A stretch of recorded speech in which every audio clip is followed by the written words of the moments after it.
We're good. Okay, good morning. Good morning, everybody. Welcome to everybody that's online. And we will start with calling this meeting to order. And Cindy, for the land acknowledgement, please. Good morning, everyone. In the spirit of truth and reconciliation, we would like to acknowledge and respect that we are living and working on Treaty 6 territory, a traditional homeland of ancestors of Indigenous, Métis, and Inuit people. Sturgeon Public School Division is committed to respecting and honoring the traditional lands and working with our communities toward reconciliation. Are there any additions or deletions to the agenda?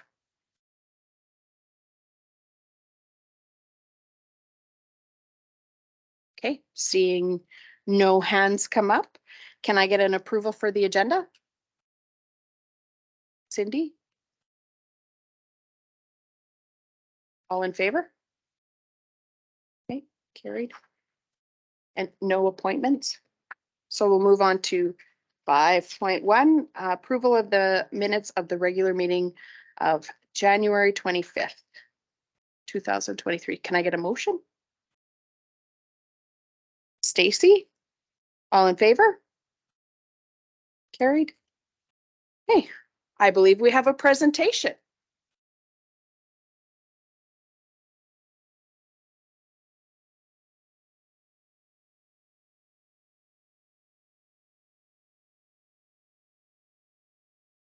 All right, good morning, everyone.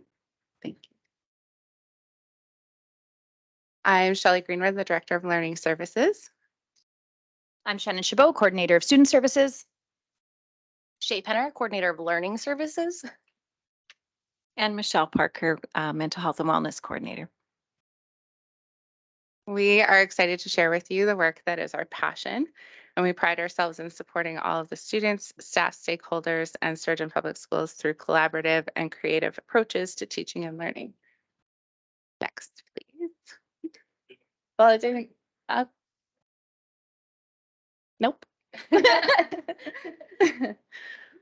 Throughout our presentation, we'll be sharing with you the experiences of our schools and of our team. Our vision of supports for Sturgeon Public Schools is one of putting the pieces together, as you can see in our puzzle pieces pictured here. We will walk you through student supports, staff supports, mental health and wellness, and family supports, as well as programming. Recently, we had the opportunity to work with Dr. Chandra Lebenhagen, who is from Including Autism, and she's out of Calgary. She formerly worked for the Calgary Board of Education as a consultant for their teams who worked with their specialized programming.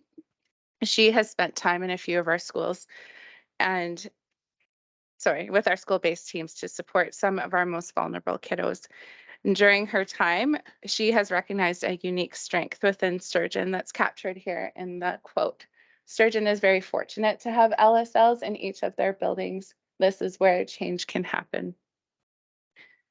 Sturgeon is unique in our support of students and schools because of the vision of our board. The message from the message from Dr. Shelley Moore at our welcome back was toward teaching to diversity. And that has set the stage for the important work that we're doing, and the inclusive practices are instrumental in building a culture of universal design for learning and providing access points for learning for all of our students. We have a gift for the board illustrating the inclusion principle Dr. Shelley Moore has based her research and experience on, teaching to diversity cookies. This is the model of teaching to diversity that Shelley Moore brings to us.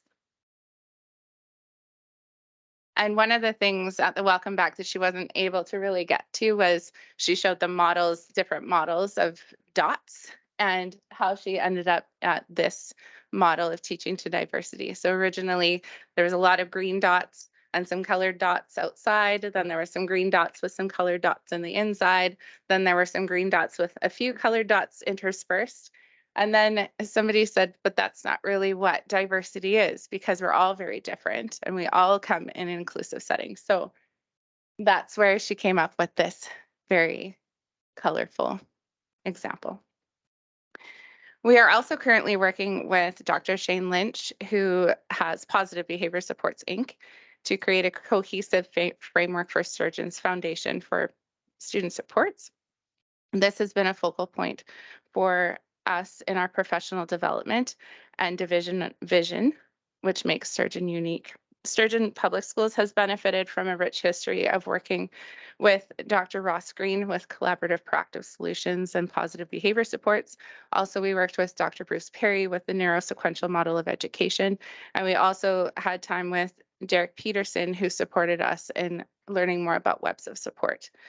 That has helped us to build a framework of a system approach for our foundational work in focusing learning services work this year. And through our shared and lived experiences, we bring our students a sense of belonging, safe and caring and inclusive schools. Next slide, please. Here's our data. So we took a bit of a deeper dive into what learning services does, and we did our own gaps analysis. So we found that we provide the following supports for our teams. I talk really loud over here, is that okay? We have 12% that supports in the area of mental health. We have 18% in supports of direct service, 16% into building teacher capacity, 15% in divisional supports, 14% for behavior supports, 12% in programming, 3% for EA supports, 4% for family supports, and 6% focusing on trauma.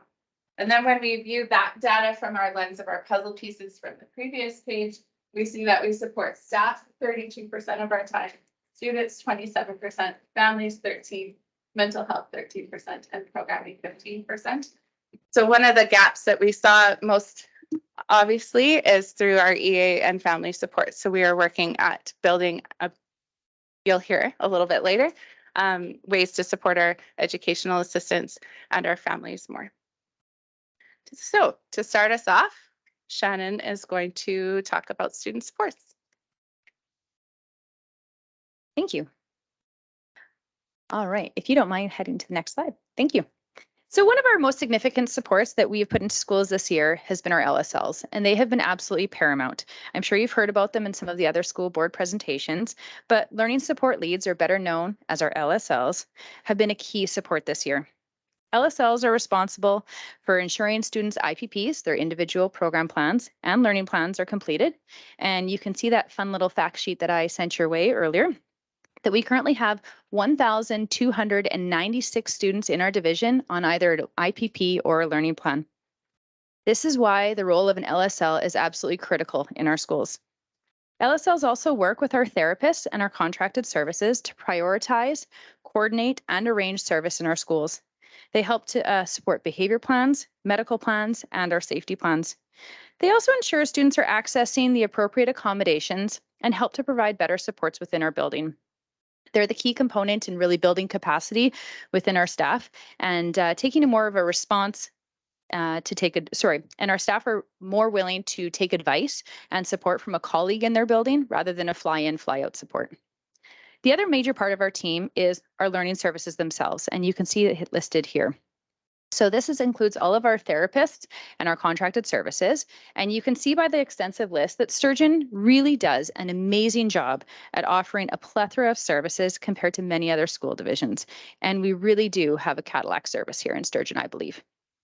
There are a few quotes on this page from a principal and as well from a parent, but I also wanted to share a quote that was from a teacher, and they say this: "Having someone in our building who has the knowledge to look into the assessments and the previous IPPs and learning plans has made a significant difference to me as a teacher trying to support students with a wide range of needs." I'm going to head over to staff supports now, which is the next piece of our puzzle. Thank you. So when it comes to supporting our staff, we know the importance of building capacity within our division, and we also recognize the value of inspiring them, lifting them up, and showing them that we value. And I hear that message from the board too. So please know that we are pushing that same message through from Learning Services. Within our Learning Services leadership team, we have done a lot of work in ensuring consistency amongst the processes and aligning the division. Again, this was possible due to the fact that we have the LSLs in every school to help support this work that we do. So some things that we've done this year is we've created a PD menu. So that's a menu that we sent out to the admins. It offers 20 different PD sessions that are provided by Learning Services and what we offer, so they can book people in-house on their PD days to come and provide some different PD supports.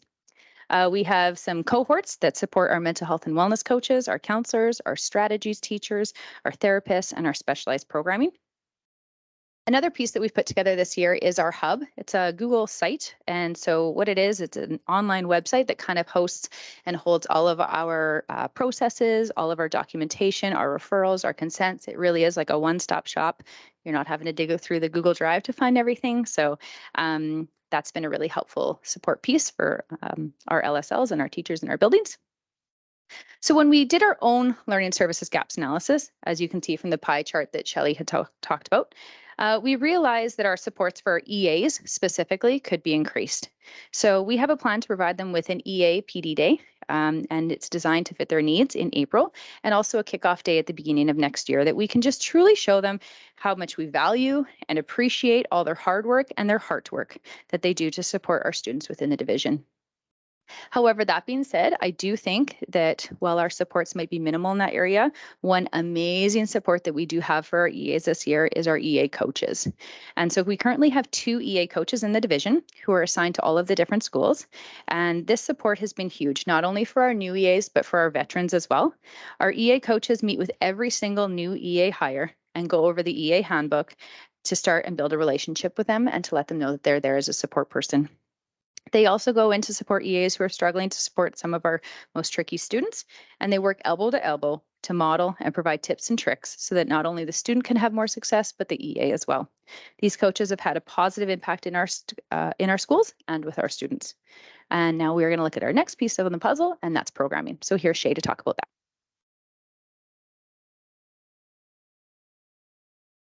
So programming is how we action inclusion, belonging, and safe and caring schools for all of our students. It's how we prepare our students for the global community and their unique path to success.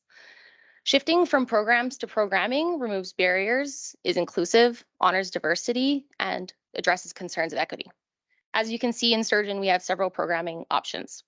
Specialized programming supports our students with moderate to severe disabilities who also require significant supports. Strategies programming focuses on whole school positive behavior and the direct teaching and support of students with emotional and behavioral challenges. We have K&E courses in programming, which supports our students who may struggle academically and whose focus is on job-related skills. And we also have pre-K programming, where we offer a creative curriculum and a multidisciplinary approach to providing early intervention for our children with mild to moderate or severe support needs, which is a wide variety from giftedness to genetic disorders. One of the things that makes Sturgeon stand out among other divisions is the vision and mission of specialized programming. Specialized programming is based on meeting a student's needs in the most enabling environment. It's responsive, flexible, takes into account individualized needs, students' voice, parental preferences, and community resources. What makes this vision possible is team teaching, having flexible spaces in our schools, time to collaborate both with other teachers and with their school-based teams, and the access and support of our learning services. I'm sure we all understand that meaningful programming means supporting our families, which supports our students and the communities that we live in. Learning Services offers families opportunities for capacity building, community connection, and direct support through our social workers, CASA classrooms, our SHINE team who supports our families with getting FSCD, our family learning nights, and the transition to adulthood fair. So this year, in collaboration with St. Albert Public and Greater St. Albert Catholic Schools, Sturgeon is hosting the Transition to Adulthood event.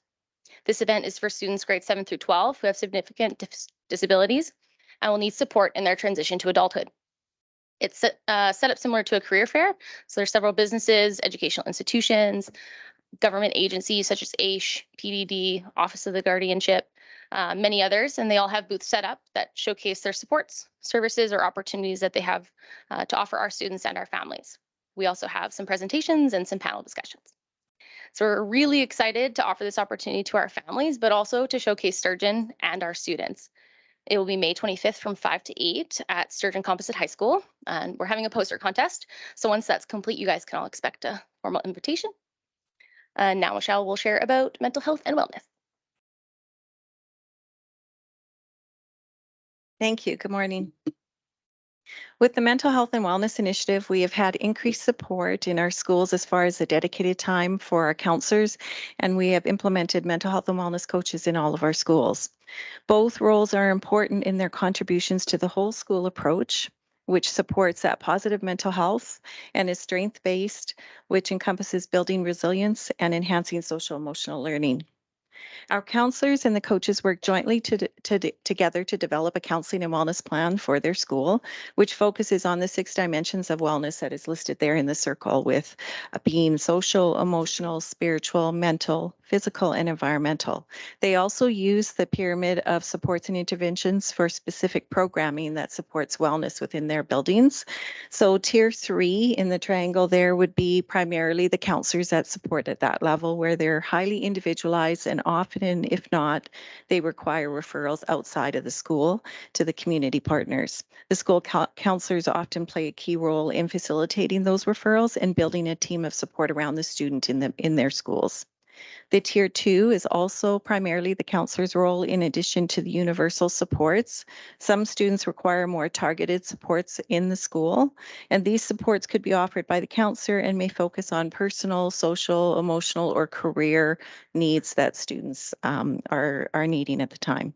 And in tier 1, which is primarily where our mental health and wellness coaches live, and in working in conjunction with the counselors, all students benefit at this level with class-wide, school-wide health promotion that addresses all dimensions of wellness. Mental health and wellness coaches will play a key role in establishing and promoting preventive and proactive approaches to help students build social emotional learning competencies and resiliency.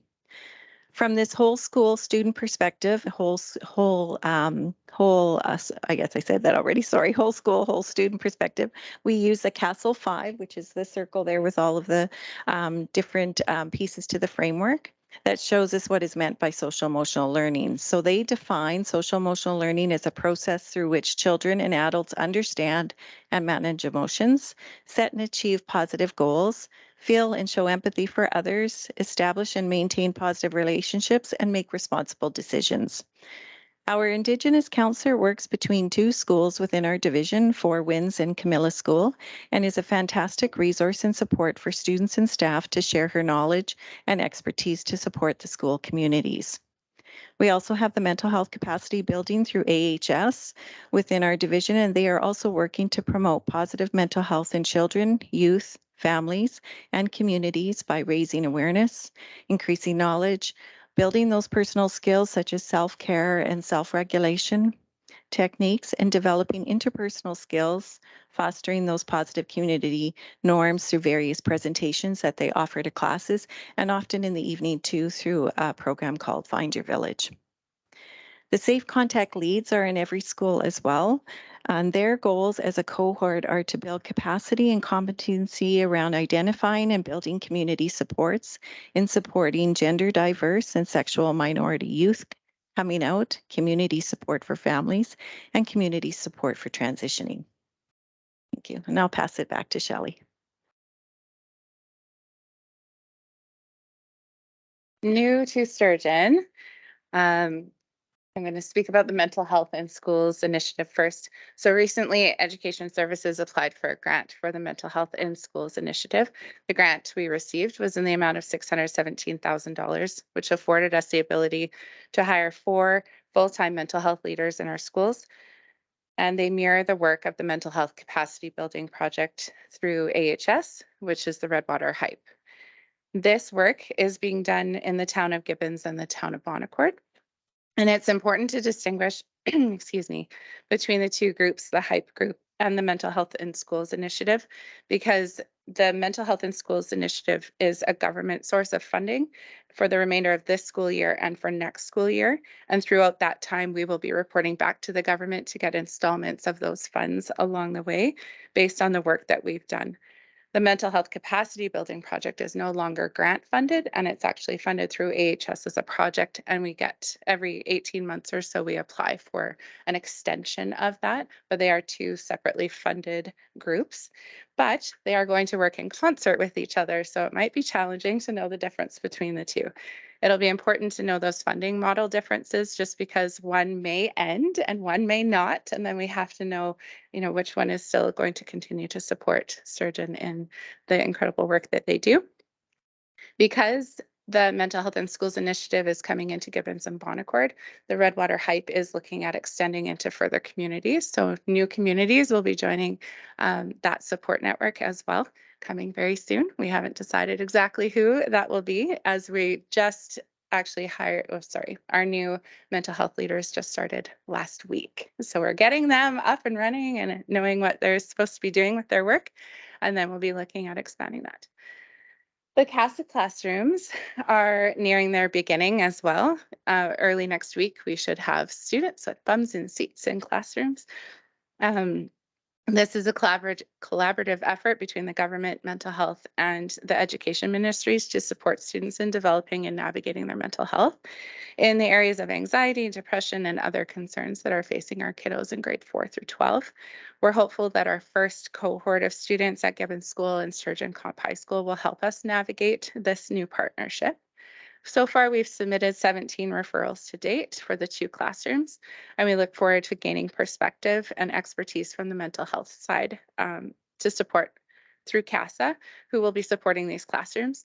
This partnership will be mutually beneficial because they will be providing education to us, as well as us giving them the expertise of what that looks like in a classroom. So CASA has already trained 13 of our members in therapeutic crisis intervention. And that takes me to therapeutic crisis intervention. Last week, in addition to the 13 people that were trained through CASA, 19 people from Sturgeon Public Schools were trained in therapeutic crisis intervention through Cornell University. And it was honestly an incredible experience. The desire for this training came from the positive outcomes from Oak Hill Ranch, who uses this system exclusively. TCI is organizational and supportive in its structure to help students through crisis and gain support in decreasing their crisis incident. It's also supportive of the adults in the system in supporting each other. So to date, this year, Oak Hill has had no reports of physical restraints.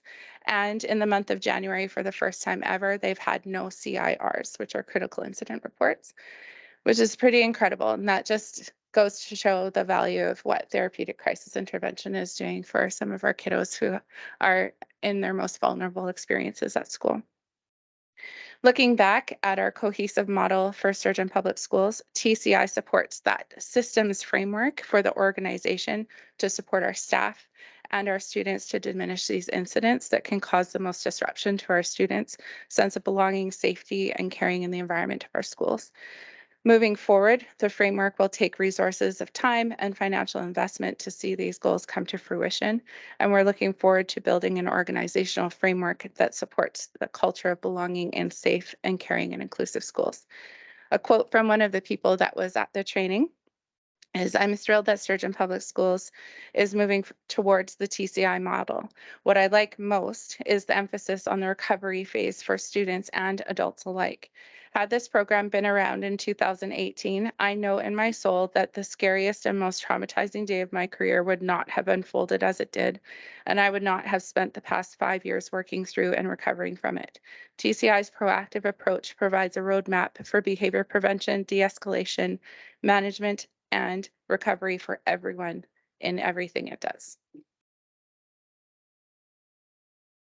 The Learning Services team, Michelle Parker, Shailene Penner, Shannon Chabot, and myself, Shelley Greenwood, would like to thank the board for their ongoing support and care for our students, staff, and stakeholders. Because of the commitment you share with us to provide our schools with the supports that they need, we can do the work that we're so passionate about. Our students are better off for the infusion of supports in mental health, inclusive practices, behavior strategies, and a learning support lead for every school. Our learning services team feels empowered and supported. Thank you. Thank you. Okay, yep. Shauna Warren, Superintendent. First of all, thank you, team. I would just like to finalize this just to remind the board of a couple things. So when Shelley was talking about the therapeutic crisis intervention, if the board will remember last spring as part of our reserve mitigation strategy, that we had taken this on to actually build the framework to get this in our schools because Oak Hill had seen such a positive impact because of it. And then a positive unintended consequence was when we were accepted to have the CASA mental health service classrooms, that they also follow the same model. So we actually basically were getting double the bang for the buck because they were then going to also train people. And so it's been a really positive thing to help us move this forward. So I just want to remind the board of that because you did hear it before, but that was us taking it on. And now with CASA, it has, it's going to help us move it even further into our schools quicker. So that is great. The second piece that I wanted to talk about, which the board is not aware of this is just something that we just found out in the last few days, is that Sturgeon Public Schools is the only school division that will have the CASA mental health classrooms open as of the end of this month. Edmonton Public and Edmonton Catholic have put pause on and they're waiting till the fall. And so I'm proud of this team and our schools and the work because this has been a huge effort and we are building the airplane in the air. And we feel very fortunate that CASA has also such great leaders at the top, like Adina Peterson, Bonnie Blakely, who care so much about putting these type of supports in school and are very willing to work with us to morph it to be to fit education and not be a medical model. And so it's been very hard and fast, but as we've been doing referrals and we're up to 17 between the two classrooms. So I'm very proud of Sturgeon. So small rural school division who's moving mountains to do its best for children. So just wanted the board to be aware of that before you asked questions of this amazing team. Thank you. Does anybody have any questions? Stacy. Stacy Buca, Ward 5. I just want to say thank you for your presentation today, but also thank you for shouting out your successes through social media and that as well. I know you guys did a post about, it must have been one of the doctors that you've been working with and how it got broken down in the classroom. And I don't know how many other people look at that. I shared it because I thought that that was an incredible behind the scenes look at that work because there's a lot to it. And I appreciate having it broken down. And I hope that others, parents in our school division can appreciate the work that goes into this too, because it's moving mountains. It's hard. So thank you. Cindy? Cindy Briggs, Ward 2. Mine's more of a comment. Thank you. We almost have 1,300 children on learning plans and IPPs, and I'm sure it's going to continue to rise. So I'm very proud of what Sturgeon has done, and it's just going to get better. So thank you. Trish? Trish Marie Elliott, Word 4. Again, yes, thank you. Great work you're doing. I just want to point out that I really appreciate the prevention and the proactive that you're taking down to the tier 1 students, which are keeping the numbers from exploding even higher. So to me, that's great that we have the resources and the people to help everybody. Thanks. Anybody else? Okay, I have one question. In the programming you'd mentioned, because yes, there is that wide from gifted to specialized. And we quite often hear about the learning plans for the specialized program. Do you see a lot at the other end of the spectrum with the gifted? Most of that is in our pre-K programming because you have to qualify to be in pre-K either through gifted or needing speech and language or behavior supports. So that's typically where we see that level of kiddos coming in who just appear advanced for that age. So going as you grow, you kind of start to even out or you start to build those skills of your own like curiosity to build into your learning. So there is some through STEAM and things like that, it's really encouraged for kiddos to be super creative and super curious about their learning. So it kind of is just built right into the programming across Sturgeon. Well, thank you. Right. Well, thank you very much for your presentation and your treats. Our OTA made them. That's good. Oh, Thanks. Kind of a safe space. do we know if our other group is here yet? I've not received. Jonathan?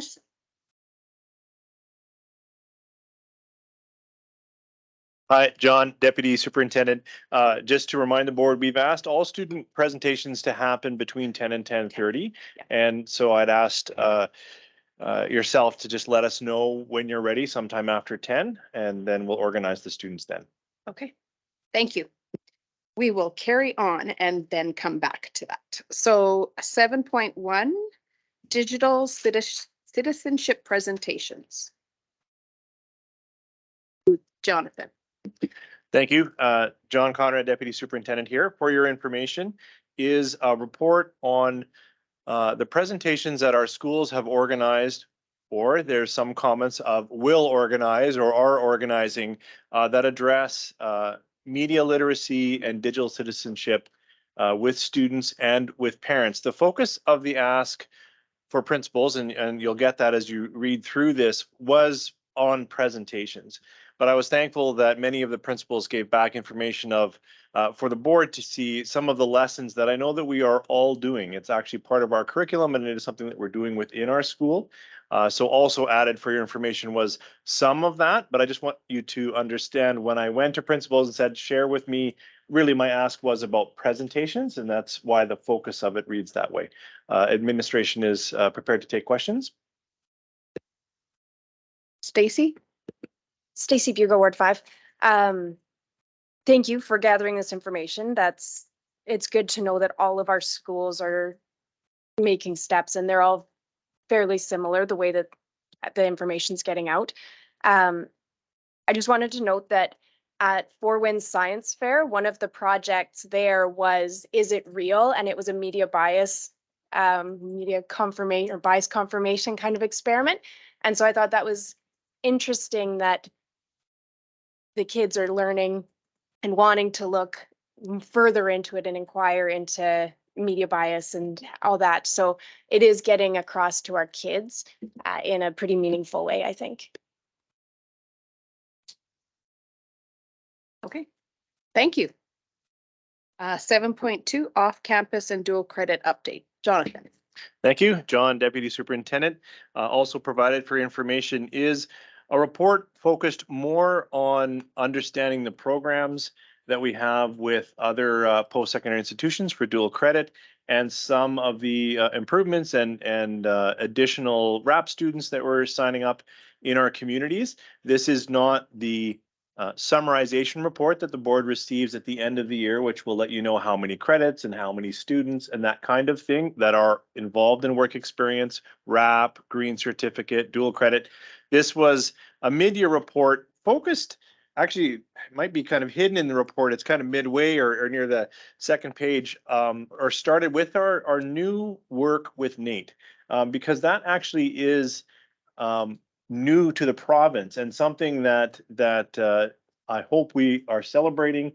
We're communicating. We just started our cohort, or about to start. It was going to start this week, maybe starting next week, but we're working with 15 young people and NAIT that are doing an advanced welding course. It is taught by an instructor at NAIT. It is online for the instruction part, with one day where they go and spend a whole day at NAIT with the equipment and understanding that. The advantage, I'll just stay on that for a moment, but the advantage of this program is students will have credit then, if they complete this, that obviously high school credit, yay, but they'll have credit, a course at NAIT that either looks great on a resume if you're just out there and say, hey, I've got some NAIT welding experience, or you actually go into a program at NAIT, then that course you don't have to complete because you've already done it, right? That's the advantage of a dual credit option. So Just a reminder, this doesn't capture all of the students and all of the numbers. It is simply information to show you that some of the work that's happening during the year. Prepared to take any questions. Does anybody have any questions? Janine? Janine Pequin, Ward 1. Sorry, I was late, guys. So a couple of years ago, and I don't know if this is the appropriate place to ask this question, we had cut back our funding towards the work experience and the RAP program and the whatever else. And also with that, we had cut back the K&E, which work experience is a part of K&E. So now that we're bringing back the K&E and all that, have we like opened those doors back up again? Because we had kind of closed them. Jonathan? That's an excellent question. And so there are two things happening. One, we are opening the doors again, and we are starting to promote again the work experience, the RAP, the Green Certificate. And we are doing so, these new programs, especially why you see quite a few dual credit, are being funded on a one-time grant. We got 2 grants this year. I'll remind you, we got a $50,000 startup grant to do the work with NATE, and we got a $100,000 improvement grant to help all of the other Northern Lights and Olds and so on programs. And so that enhances some facilities and some technology work.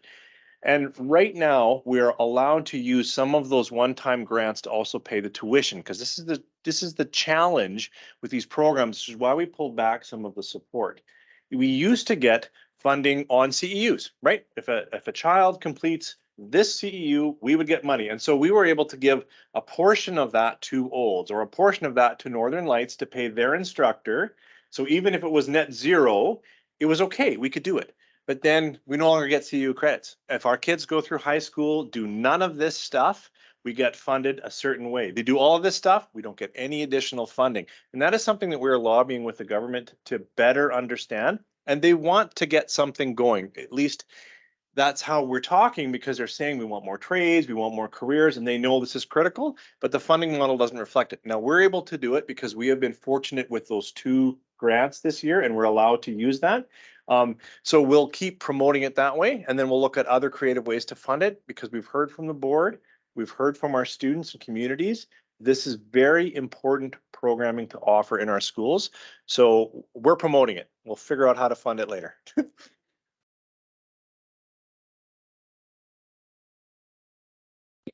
Anna? And just to add that if you remember that there's currently a task force, and so like CAS was just, they were doing the data, and so we are fingers crossed hoping that this government, they see a need for it. So that the government is already, they have a task force out there. They were just gathering data. In fact, we shared data on behalf of what we're looking for, what we currently run, what we need to keep these things going. And so I think it's a very positive way. But the reason why, just a reminder why we got very quiet for a while, is as soon as they removed that, we had to stop, because when there's no dollars, it's hard to run that important programming. So fingers crossed, and we hope that we'll be able to continue it, because it is, as you can see, we have great things that are coming back. And as you know, with COVID, it's just like putting kids out in work experience, everything paused. So it's great. And as our meeting with the town of Redwater showed, that our communities want our kids back in the community. And then with dual credit, it's making all these connections again. So fingers crossed that we can continue to grow this amazing work that's so positive for our kids. Trish? Trish Marielli at Ward 4. I love these programs, and it's great that we're doing them. And I believe they're being offered to both high schools. Yeah. And so my question, just out of curiosity, do we have learning center students in dual credit reps? Jonathan? Yes, we do.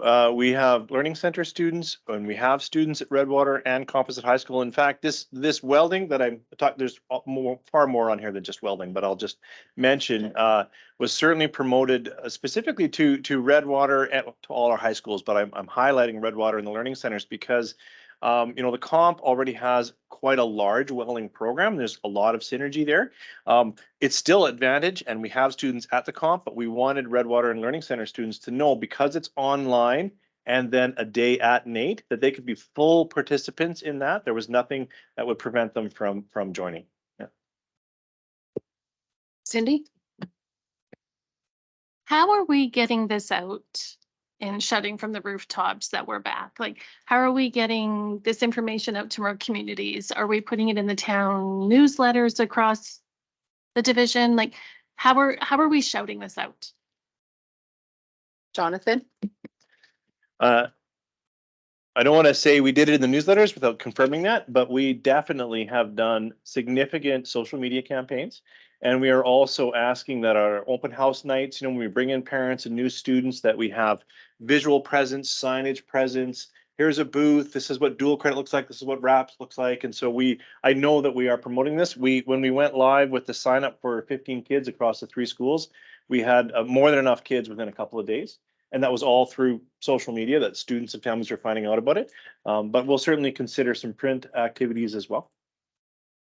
And I guess my thing is how are the businesses in all these communities? How do they know that we're there? Like that we can have our students go to their businesses? Like, how do they become our partners?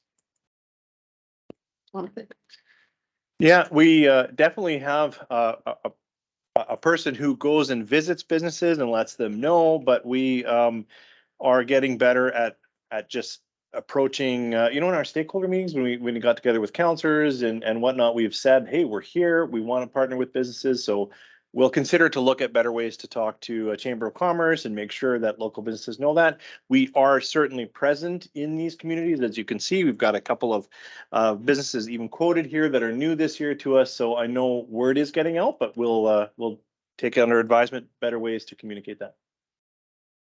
Shawna? And thank you, Trustee Briggs, because as you know, that was a question with our town of Redwater. And so since that time, Mr. Conrad, we've connected with Redwater School and with some of the changes of administration there.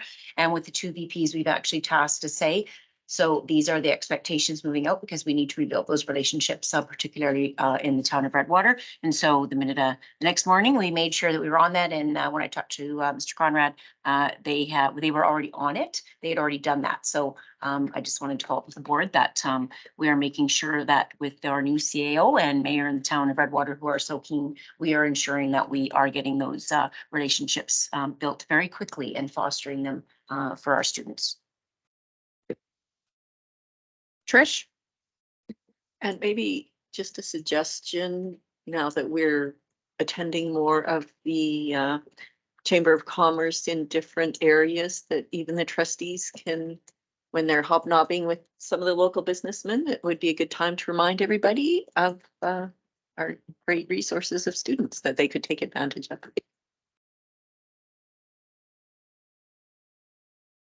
Okay, thank you. 7.3 Pride Week 2023. Ben. Thanks. John, Deputy Superintendent here. Provided for your information is a report on, there it is, a report on the activities that we have traditionally and will likely host during Pride Week. I did request from schools, but they hadn't quite organized the specific activities that they're doing. So shared with you is examples of activities that we've done in the past. I will highlight that this work is brought forward by, and I believe Michelle highlighted it a little bit in the report you just heard or the presentation under the SAFE cohort, and remind the board that the SAFE cohort actually started as a collaborative partnership between us and the ATA local and the Diversity, Equity, and Human Rights group of the ATA local. And that's why you'll see the governance of that group. It's a couple of principals or a principal, a counselor, a representative from ATA, a representative from the Diversity, Equity, and Human Rights group, and then someone from central office. And that group guides the work of a safe contact in every one of our schools so that we have thoughtful and reflective practices in our school.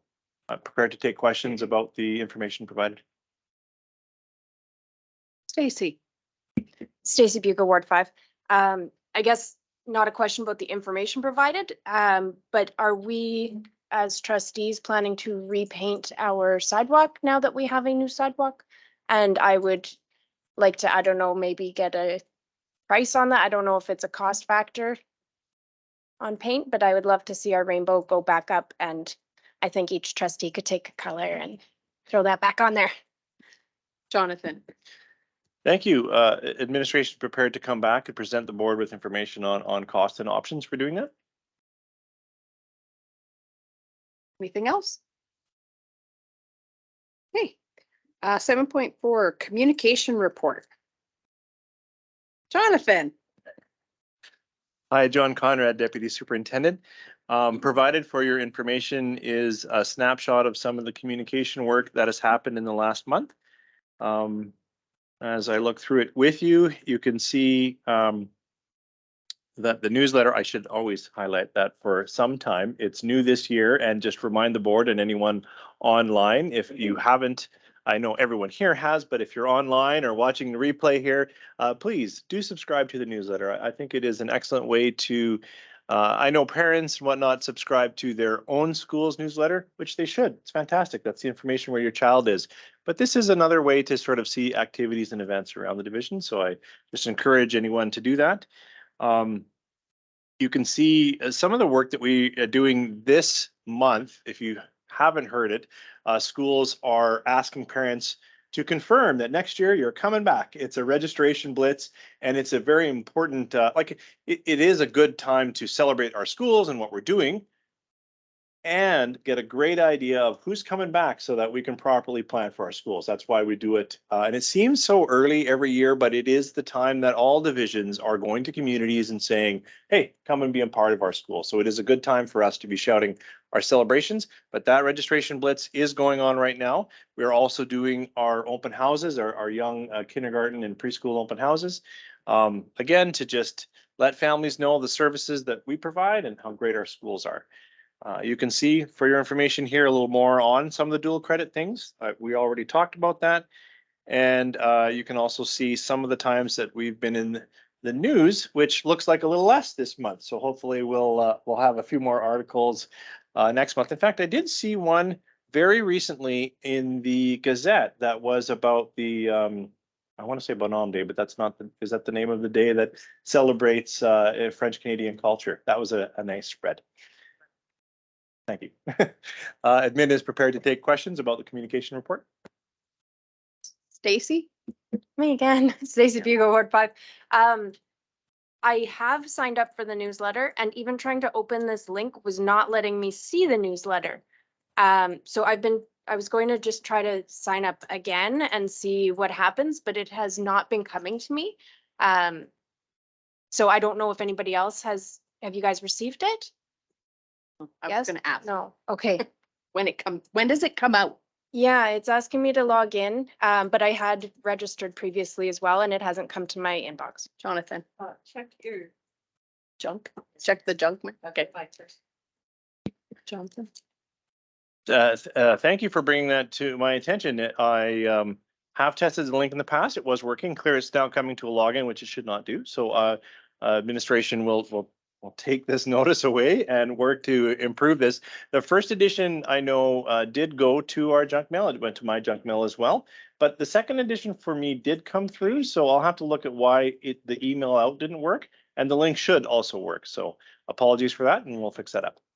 Does it come out at the first of the month, middle of the month, end of the month? When does it usually come out? Oh, I asked a tough one. It comes out, I don't want to misspeak here, because I review it at the end of the month, but I thought it came out at the beginning of the month. Okay. Just I'll watch for it. Yeah. Any other questions? 7.5, monthly financial report. Liliana. Good morning, Liliana Levacont, Associate Superintendent, Corporate Services. Included in your package is the monthly financial report for the month of January. As of January 31st, we have a division deficit of 292,000. And that's a combination of what was planned of 851,000 as you look at your report, plus the additional unbudgeted grants that we have received and starting to spend, creating a net amount of 292,000. The list of grants that we received to date is listed there for your information, and we did spend a portion of it, but not a lot, and anticipated to spend it all before the end of the year. In addition to that, we did spend 220,000 of operating funds on capital. And to further explain that, that amount does not hold in our operating income.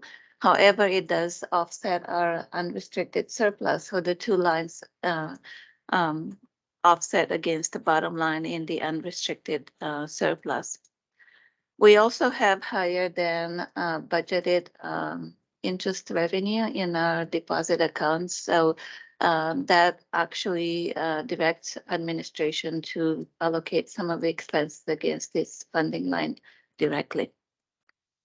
So when we exclude the noted temporary surpluses, as noted mostly from unbudgeted grants, our deficit would have been 1.04 million. So if we didn't have that, we would have been at a deficit of 1.04 million, as opposed to 856,000 as planned as of January 31st. So we're a little bit more in a deeper deficit than what we expected. We do have a number of unbudgeted items that affected our operating statement. And also, we have to recognize that our budget is a complex system where we have different factors that pull in different directions at different times of the year. Most of our expenses happen in the first 10 months of the year, not so much the salaries, but everything else. And transportation is about the same. And then we have seasonal items that happen during the winter or summertime. So we have a number of things that are contributing to this complex system. So when we look at the various categories in pre-K to 12, revenues are higher than budgeted by 663,000 due to timing of the collection of fees and higher than anticipated donations and fundraising revenues. Expenses are tracking close to budget. Centralized instructional services revenues are higher than budgeted by 606,000, and that's a straightforward extrapolation due to timing of additional First Nation funding for learning services and allocating a portion of interest revenue, as noted earlier, to support some technology updates. Expenses are higher due to learning services expenses taking place over the first 10 months of the year, but anticipated to track closer to the budget towards the end of the year. And also remember when we closed the year for 2022, we had lost boards, but that we ended up capitalizing, which reduced our anticipated spending for last year by close to 800,000. Now, those lost boards, because of reclassification that took place in August, they weren't amortized or budgeted to be amortized appropriately in this current year. So therefore, we have higher amortization than anticipated because of those lost boards. So that ended up into 163,000 for the year. Therefore, it's going to be a permanent deficit in a budget that we didn't budget for.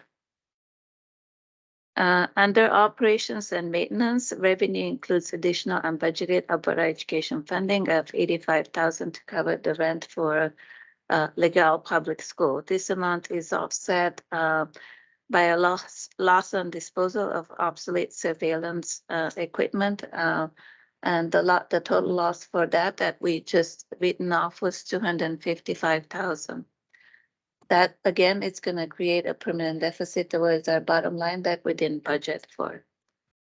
Expenses are higher than budgeted by 662,000 due to misalignment of when we received the money from our insurance and when we paid out our service providers. That's 176,000. And higher than budgeted snow clearing costs by 105,000 and timing of insurance premiums. And many of these expenses are seasonably high in winter times when utilities and snow removal are higher cost for the division. Under transportation services, revenue is higher than budgeted due to transportation fees being collected at the beginning of the year, and additional revenue received from the government for fuel subsidy, although it's a net zero transaction for us, as all the money we receive, we give out to the contractors. It does offset revenue separately from the expenses, so therefore our revenues are a bit higher and so are the expenses. Also, the bus contractors get paid over the 10 months, so there is an accelerated expense there in the first 10 months, but anticipated that that would set itself by the end of the year. In addition to that, just noting that the addition of the Bonaccord route and the elimination of the 2 routes in August weren't budgeted, so that offsets our bottom line for transportation services. We do anticipate a slight deficit in transportation services before the end of the year. System administration revenue is higher than budgeted due to additional interest earned, as noted earlier, and we will continue to spend those funds in areas of need. And also we received 40,000 as a result of the liquidation of the USP insurance. Expenses are tracking close to budget. Under external services, both expenses and revenues are a bit lower than budgeted due to less secondment than budgeted. And the last column, reminding you that's the unbudgeted grants that we received that we are starting to spend and hope to spend the entire amount before the end of the year, except where the grants are intended to cover costs over 2 cycle periods. And that amount is going to be deferred at the end of the year. Administration is prepared to answer any questions you might have. Cindy? Liliana, can you explain the $255,000 of the disposal of surveillance equipment and where that was and what happened? Liliana.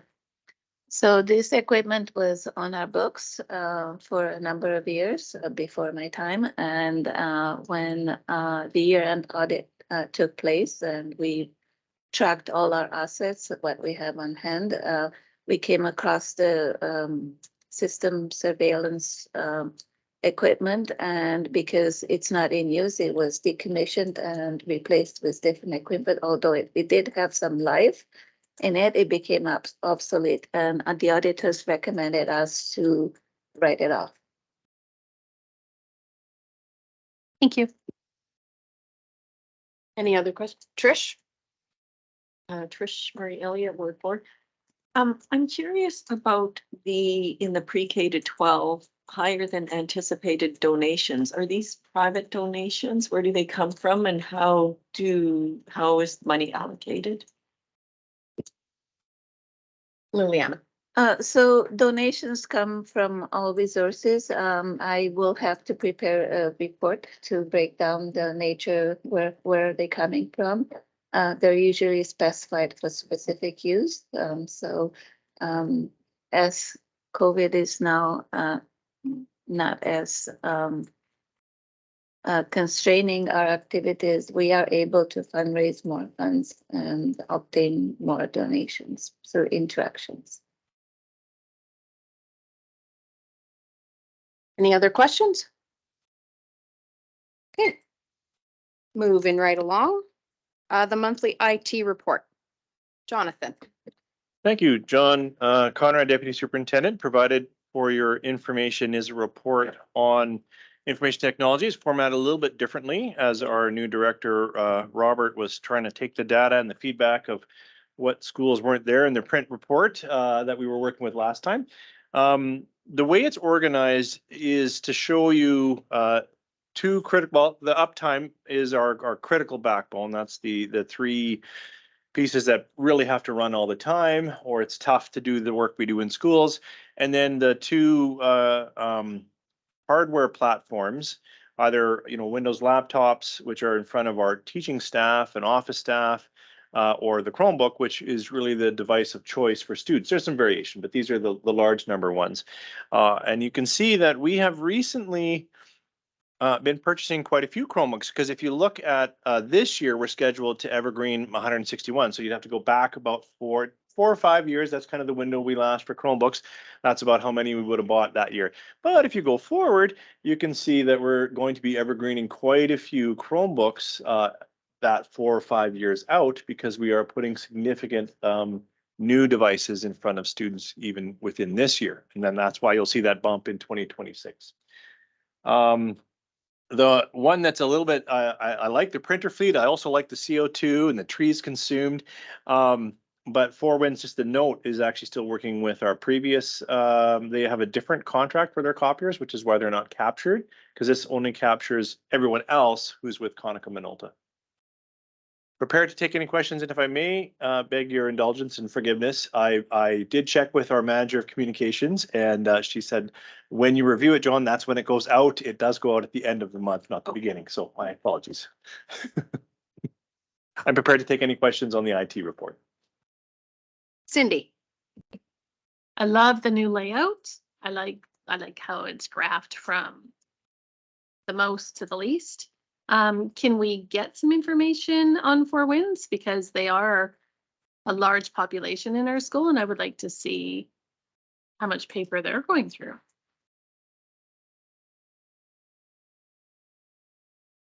Jonathan, sorry. Thank you. I will work with technology services to find out what information we can get from their specific copiers and then bring it into this report, because it would be nice to have a whole division report. Understood. Anything else? Okay, let's just finish this up and then we'll. 7.7, 22, 23 Superintendent Discretionary Fund. Shauna. Shauna Warren, Superintendent, and so provided for you, as it is every month, is the Superintendent Discretionary Fund update as to where this budget is at. And so just a reminder that as part of the budget process, that a certain amount of dollars are allocated annually to superintendent discretionary. And the purpose of that is to ensure that there's dollars set aside for after the budget is approved. As you know, things change. We have students move in, et cetera. So we want to always make sure that we have the staffing and resources for the schools. And so outlined is every month up until now, that was previously reported in previous monthly reports. And the one that is provided for you today is the January 20th, 2023 to February 15th, 2023. So the additional staffing, FTE, and resources that have been added to our schools using superintendent discretionary fund dollars are as follows. So for Ecole Morinville Public, we did put in additional FTE for French immersion to provide leadership. And so I just want to let the board know that since we started French immersion in the division in 2012, it started at Morinville Public and now it's expanded to Four Winds. And as you know, we're going into the high school now, beginning next year, looking at French language arts and potentially études sociales, which is social studies in French. And second languages is very much my passion. I did feel that what was missing, since we had French leadership at the school, that there isn't leadership for our French immersion program. And it's very important that some FTE is allocated to that because it is different. And if you are familiar at all, especially with the French language arts curriculum, it is not, when the draft came out, the original one was they translated the English. Well, as you know, our children in French immersion, their first language is not French. Their parents don't speak French. And so basically, like the current curriculum, it has 5 outcomes. And it's basically about the acquisition of the language and the culture. And so we really, especially with the 2 schools and growing into high school, we wanted to make sure we had a vision, that we weren't piecemealing, we were actually looking to leadership as a whole. And whether that was the collaboration of French immersion teachers, providing them the fresh professional development that they need, and just building them as a cohesive team. And so this was to allocate a little bit of FTE at Morinville Public, because we had already allocated some of that earlier in one of my reports to Four Winds, to a teacher at the school so they could take on part of this leadership role. So just so you're aware of that. And then for Guthrie School, As you know, you've heard us talk about this before. During COVID, sadly, the great work we were doing for our STEAM programming, because we had to keep children in cohorts, et cetera, we lost, and we also had turnover in staff that were in the buildings running this great programming for our students. We had lost a bit of that. So as we've been going around to school to ask about who are you tapping on shoulders to work alongside Ed Services as we actually build the framework for our STEAM programming across the division, and who could you tap? And so just working with Guthrie School just to provide a little bit of time for the current VP, who's also passionate about that, to work with Ed Services to get it back up and going in the school. So there is the updated amount. So you can see that bottom line sitting with 24,000 left in that budget. So if anybody has any questions, I'm prepared to answer them. Stacy? Stacy Bugle, Ward 5. That number seems small. We good? Like, are we expecting any additional funds to go into that account, or are we thinking that we should be smooth to June? Thank you. I will speak and then I'm going to let Liliana follow up. So this is not the only area that we do have some funds available and some things that we can be doing. No, I'm not worried. And actually, I hope that it stays there, it gets lower by the end, because that's its purpose, is to spend. And but there are other options, and I will let Liliana respond to that. Liliana. Liliana LeVay, Associate Superintendent Corporate Services. So in terms of money received from the government, we don't anticipate any additional funds to come as we submitted our enrollments. They freeze the count in January. So I think this is the last amount that we received, the $8,000. In terms of the 24,000 remaining, it's already allocated in the last few days. We just have not presented. It's gonna come next month, so it's fully expensed and some. But as I noticed in my monthly financial report, there are a number of pulling forces. It's a complex system, the budgeting system, and some of the positions get hired later in the year. We have turnover, and we do keep a close eye on all our variances. And when we see pockets of positive variances, we're trying to be really agile in reallocated those funds so we don't experience unintended surpluses at the end of the year. So if there are any needs, we'll find resources. We also have some funds that are deferred from 2 years ago that are sitting in a PUF deferred account. And we've got permission from the government to access those funds for any of the resources around PUF related activities, so we can offset some of the costs. We're being very cautious and assertive on how we utilize funds, so we don't oscillate between minus plus, but keep at the level that we intended. Janine? Janine Beckman, Ward 1. I don't really have a question. My comment is, I love this report.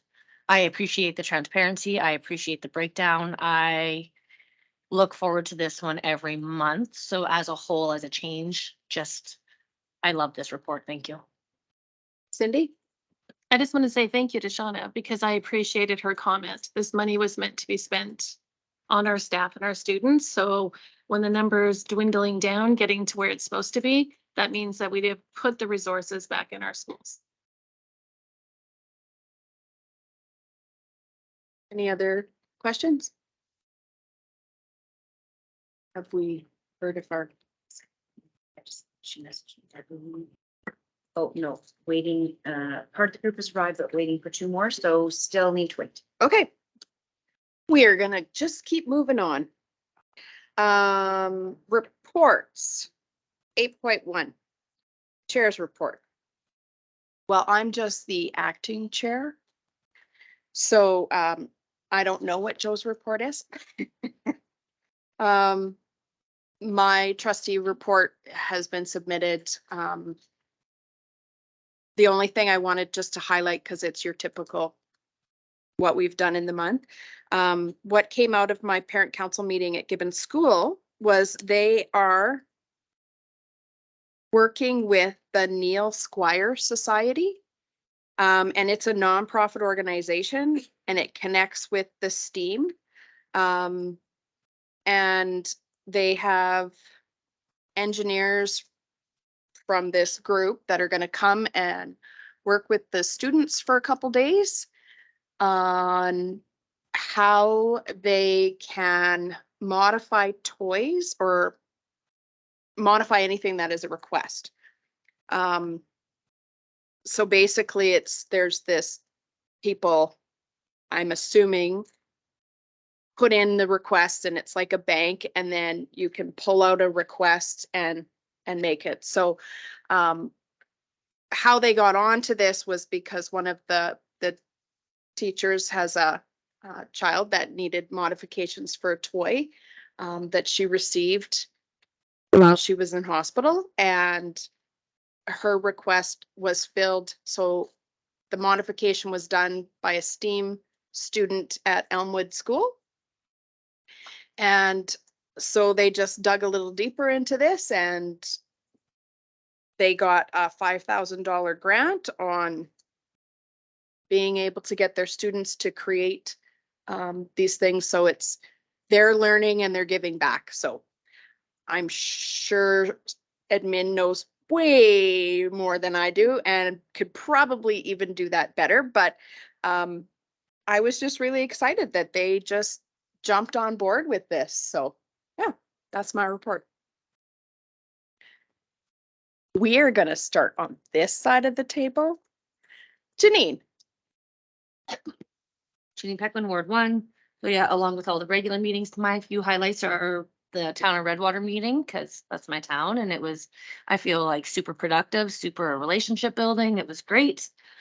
I also went to a meeting with the new admin teams at Redwater School just to talk about the changes that are happening and the community feedback and stuff like that. So it was really nice to just have that informal kind of discussion, but formal on what's going on and the changes. I went to Oker Park's 40th birthday assembly. They just had an assembly with kids. No big party. That's to be determined, but the kids were excited and they sang happy birthday and played some games and it was great. And I have the first Chamber of Commerce meeting coming up. So, and both my parent councils are next week. Tasha Oatway McClay, Ward 6. My report is available for review, but one thing I did want to share with the group is that early this month we had parent council, school council at Guthrie, and generally we have the base commander's wife who attends, but she was away urgently or emergently. And so the base commander sat in on parent council.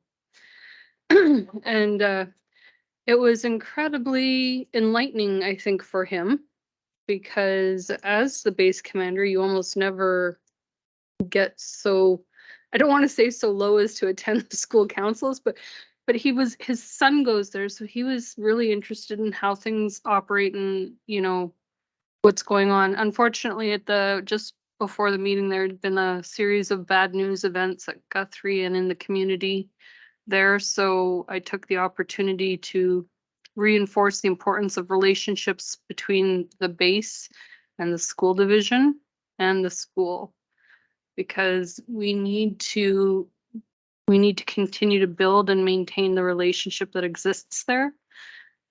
Also, sadly found out that the base commander and his family will be leaving. He could not announce who was coming in, but this new commander has a grade 9 student who is anticipated to go to Guthrie. And so thankfully, and I called Shauna in like absolute elation after the meeting, this base commander who's currently on his way out is setting things up for continuity of services, continuity of relationship through this transition, and which includes appointing voluntolding somebody who has a student in the school to be the military liaison for council. and the school. So, you know, I'm just, I guess what I want to share is my sincere gratitude that there are people out there who still recognize the importance of collaboration and relationship, and that we don't exist in silos. So, thank you. Trish. Trish Marie Elliott, Ward 4. Just to let you all know, I sent you my email of the January 31st Sturgeon Scoop, the newsletter, so you should all see that. Hopefully it works. My highlights, or my report has also been posted, but the highlights for this month, as with Janine, I really enjoyed meeting with Redwater Council. And there appears to be a lot of will on both sides for collaboration and working together for our students. So really, really happy about that. The other thing of note was the joint transportation meeting with our contractors. And I just want to say a huge thank you to Ms. Leviconte for a clear and organized presentation. Everything that we had been discussing really came together, and I felt really confident understanding the changes to the RFP process and the documents, and I think the contractors did too. So great work on admin's part there. Sturgeon Comp High School had the school council meeting last evening. I was very happy to see Sherry was back. She's back temporarily this week and possibly full-time next week, depending on how things go. I think you all saw that we received an invitation to their open house, which is on March 8th. So it will be immediately following a marathon meeting that we have going on, but I'm going to try, if I'm not exhausted, to sneak by there on the way home. If anyone else wants to join me, I think that will be really interesting. The school council, the parent part of it, they are looking at the ASCA Board Vision Path 2023 to 2026 Indigenous Awareness Reconciliation, and they are looking to post some of the great things that we as a division are doing on the Indigenous side of things. They are also looking at possible presentations from ICE or Saffron, and we heard that the school is setting up a White Hatter event for the students, so the parents are thinking they might want to get the parents' version of that as well. Admin reported that they have something in place for cafeteria, so fingers crossed it's going to be called the Spirit Grill, and hopefully it will be up and running for the open house, so we'll all get a chance to have a look at that. It sounds good. They have good menu offerings, good price points, and the people that are doing it are quite experienced. Apparently they have something going on at Pembina Place and Satches and a bunch of others. So hopefully it will work smoothly. Admin also talked about the Pathways Through Education grant, which is aligning Grant McEwen on Indigenous learning with Camilla and Four Winds and Sturgeon Comp. So, and the Parent Involvement Association mentioned that they have a casino booked for the July long weekend. They tried really hard to switch, but nobody wants that. So if anyone is free and in town and wants to volunteer, I think they would probably appreciate it. It's always fun to work those things, and I'll be there if I'm not out of town. Sturgeon Heights, the school council is next week. I just want to share really briefly one thing their leadership class is doing. So this is the grades 5 and 6 leadership option class. And they have a fantastic opportunity to visit the Edmonton Humane Society, and they will be taking a private tour of the facility and given time to interact with the animals and staff. So during this term, the leadership students discussed a variety of charities that they felt passionate about, and they chose to raise funds for the Edmonton Humane Society to support all of the furry friends in need. So with their hard work, they raised over $900, which they will be donating to Humane Society when they have their visit. So I thought that was really really great of them. And one last thing I did, my favorite activity of the whole month was reading to the grades 4 and 5 students at Sturgeon Heights. It was really enjoyable interacting with the slightly older students. When you're talking to the kindergartens and grade ones, they all talk about gym and snack and recess. And so it was really nice hearing the older students.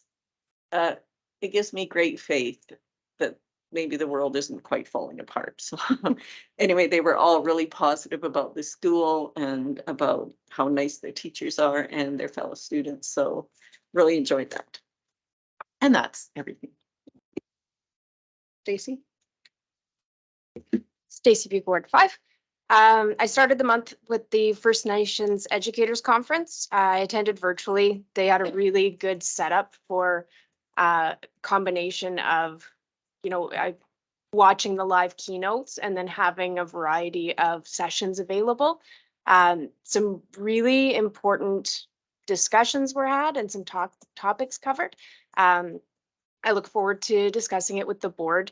There was actually quite a bit of governance level directional type of information talking about reconciliation and how education should or could be moving. So I'm hoping that when we finally discuss our land acknowledgement and we can have some conversation about where we might be headed there. 4 Winds, lots of good stuff coming out of there. They're going to be hosting an archery tournament coming up, which is cool that they've got it set up that they can actually function as a host school. Parents are asking for advocacy topics going into the election campaign season. So I let them know that we're kind of working out our messaging strategy and making sure that we'll have something out to parents soon. 4 Winds will be having their grade 5 open house, but they're going to have it more of a broad open house with performances from their dance academy as well as the band, hopefully just after spring break. So if anybody wants to check it out, I'm sure we will be notified of timing. I attended the science fair. They do a whole school of science fair. So the grade 5s and 6 presented for an hour, and then they kind of split the 7, 8, 9s into 2 groups, and they're amazing. The grade 5s and 6s blew it out of the water with the effort they put in and the excitement they had around their science projects. So that was really fun. And at the same time, they also hosted half of the home and home tournament, basketball tournament with KEC. So that was really cool. It was open. There was so many people in the building there to watch basketball, there to check out the science fair. The parking was impossible. There was parents, there's grandparents out for the science fair. It was amazing what you would see for, a performance type event. People were coming out for the science fair, which was really great to see. Morinville Public, their learning farm is almost ready to reopen. The chicks are going to start incubation on April 5th, and chickens will be outside by May long weekend, and egg production should begin next fall. So they're really excited to finally have the space going again, and the kids are getting pumped up to get those chicks back. The Virtual Academy Learning Centers work experiences started. They're working with one of the seniors' homes in Gibbons right now for placement for work experience. So that's exciting. And they're looking at new various types of signage for their building. Town of Gibbons is going to add their registration information to the LED sign in town at no charge. So that's great that they're building connections there. And tomorrow I'm looking forward to heading to Legal Chamber AGM with Trustee Briggs. I think that's going to be fun, make some connections there. And just an adjustment to my submitted report, our ATA meeting for tomorrow has been canceled. So if you can just make that adjustment. Thank you. Cindy? My report is there for your review, but I am looking forward to attending, like Trustee Buca said, the AGM Chamber of Commerce at Legal, now that we are part of their community. I'm also looking forward to attending the Bon Accord Community School Community Breakfast on Friday. And I did also attend the Community Service Advisory Board, which was on my report, but it seems to always get missed at the bottom of my report for some reason. And that is about it. So I think we'll pause here and have our presentation. Oh, and we'll take a 5-minute transition break. That's it.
Are we back on? Okay, welcome back. So we are going to move back up to 6.2 presentations from our virtual academy. That's right. So, hi, my name is Catherine Savin, and I'm teaching right now on a temp contract for the math teacher. So I teach these guys, these grade 8 students, sorry, grade 8 and 7, sorry, and 6, math. And what they have brought here today are 2 STEM projects that they worked on because we started a STEM club after school, and we did various STEM challenges, and I'll tell you more about the challenges that they did. And with this project right now, we went to an arcade in Sherwood Park and played all the games there and thought about what makes a good arcade game, what makes one more challenging, what they liked, what they didn't like. And then we watched a video called Kane's Arcade, which is about a little boy down in the States who started an arcade in his garage. And he made all the games from cardboard and paper, and then it kind of went viral, and people from all over the world visited it. So about it. So keep it away, guys. Come on up. And I'll introduce. So this is Cajun Mannix, and they made the hockey arena. Do you guys want to go first? Oh, it doesn't matter. Yeah, sure. Okay, there you go. Okay, so I'm Cage. I'm Alex, and this is our hockey thing. It was mostly based off of one of the games they find in arcade, a hockey, air hockey, but we made it into our own version. So we have these miniature hockey sticks made out of hot glue, popsicle sticks, and Sharpies, which you will get around this puck. And it slides on sort of a hockey rink looking thing. We tried to copy off actual hockey rinks instead of air. And usually arcade games, they're like with the Joy-Cons and everything, but we tried to think a little bit out the box with actual movement around the. So how you play the game is, this is my side, that's his side. You cannot cross the center line. You try to hit it into the other person's goal. Since he scored a point, you would move the counter to the side. And that's just glued on a skewer to our. And you would reset. And the first person to make it to 5 wins. So for the idea, I came up with it.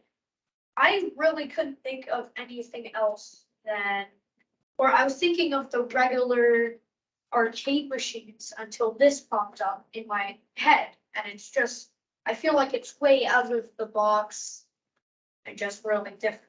He was the one to mostly design it all. He did the billboards, and as you can see, they're displaying brands like this unicorn and beer. It's all the cardboard that we had.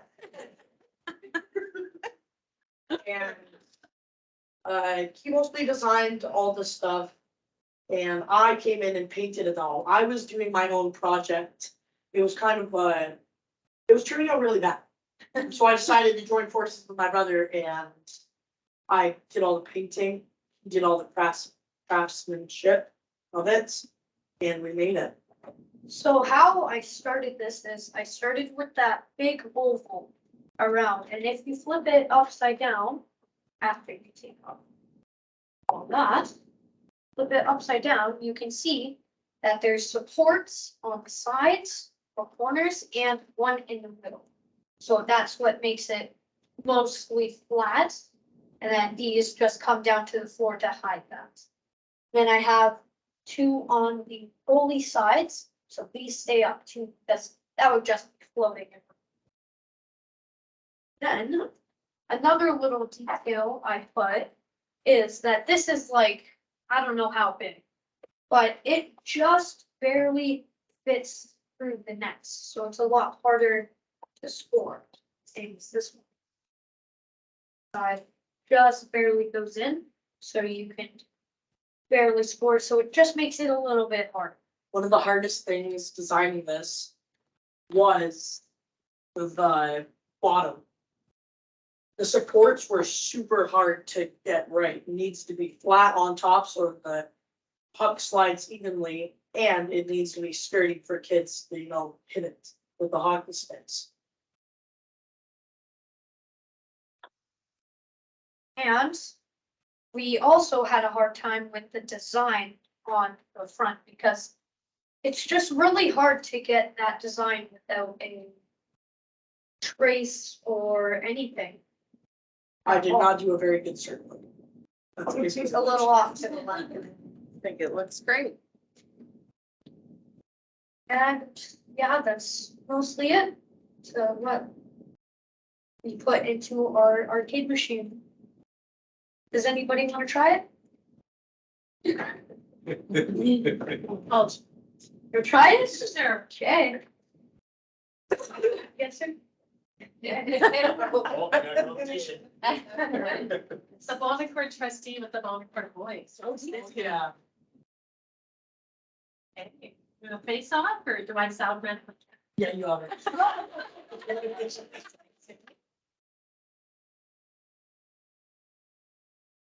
Oh, I see how it barely goes in.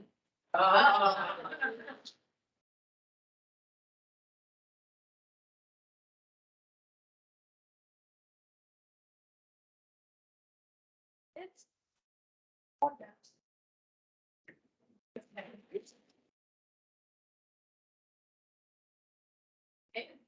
This is Sierra and Ty. Hi. Hi, do you want to show? Just go right up and start explaining. You're doing okay. It's our design. We decided to go for a space theme because I don't know, because I thought it was gonna be cool. Yeah. Oops. So I did most of it. She did quite a bit. It's because I want. Oh. Yeah, there you go. Yeah. So she painted most, well, we did half and half.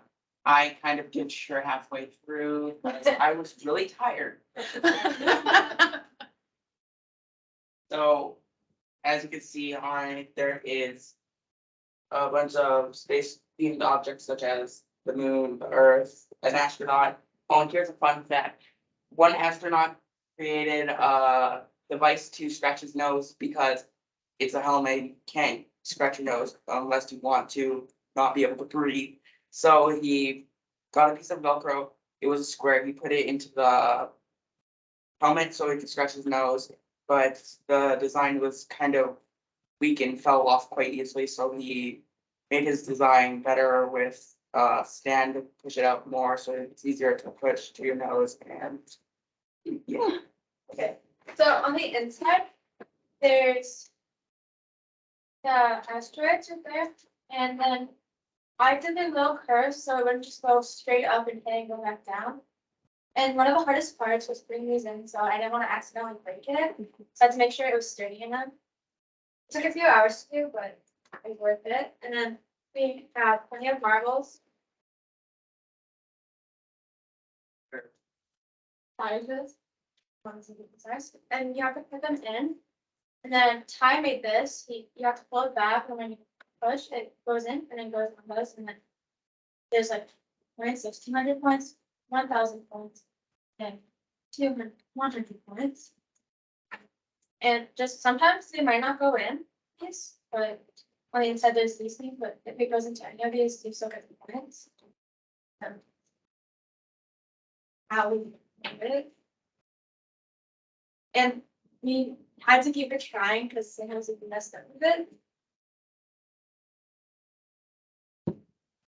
One of the most challenging parts of this build for me was This part, it's made of a chopstick. I went through 3 chopsticks trying to make this. I had to drill a hole so I could attach the elastic into it, and the hole kept splitting it in half, so I went through 3, and I cut it halfway in the middle and added piece at the end to hold the ball.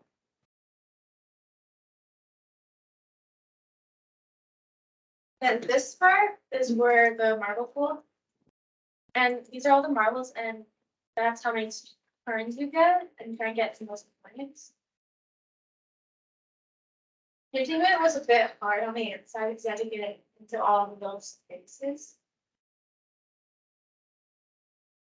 And then on, this is how it works. So the marble, and you pull back, hang it, and then it goes right in.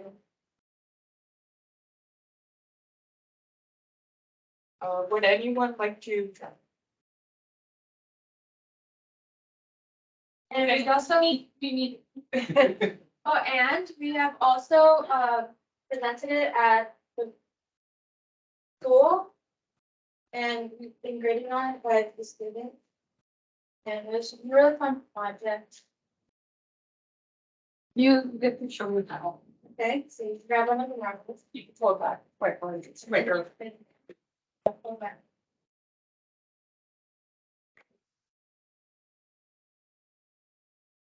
Okay.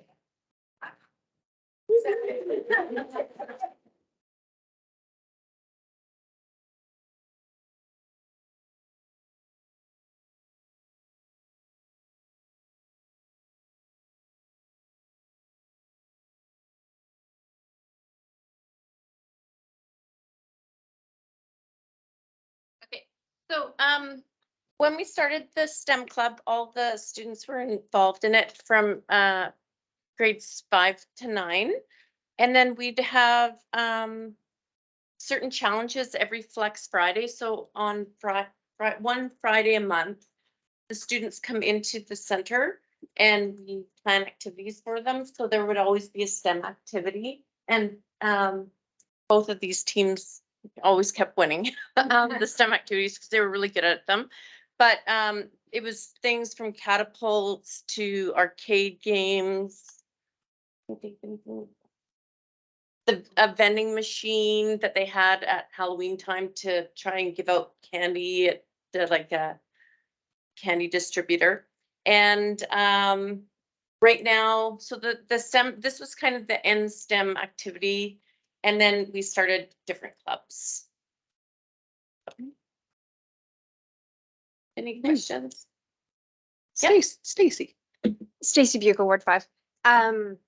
So do they work on it at home and then bring it in on the Flex Fridays, or is it created at, like, together at Flex Friday? Both.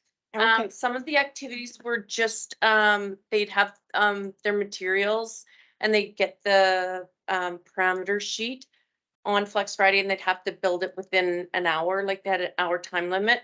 This one took a little bit longer, but we would meet online once a week, and then we talk about what difficulties we're having, what challenges we're having, what our ideas were, what makes a good arcade game, those kinds of things. Yes. Well, thank you very much for coming. I love your honesty and the fact that you never gave up, even when, you got tired or you just didn't want to do it anymore. Frustrating. So good for you. Good job. Thank you.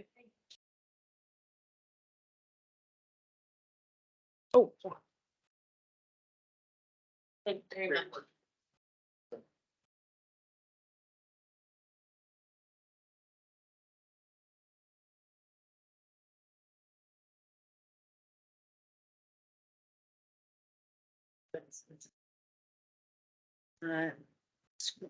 Technology screen thing, and Shopify.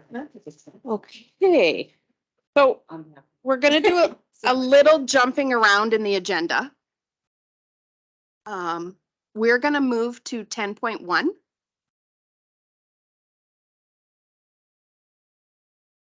Except my computer went to sleep.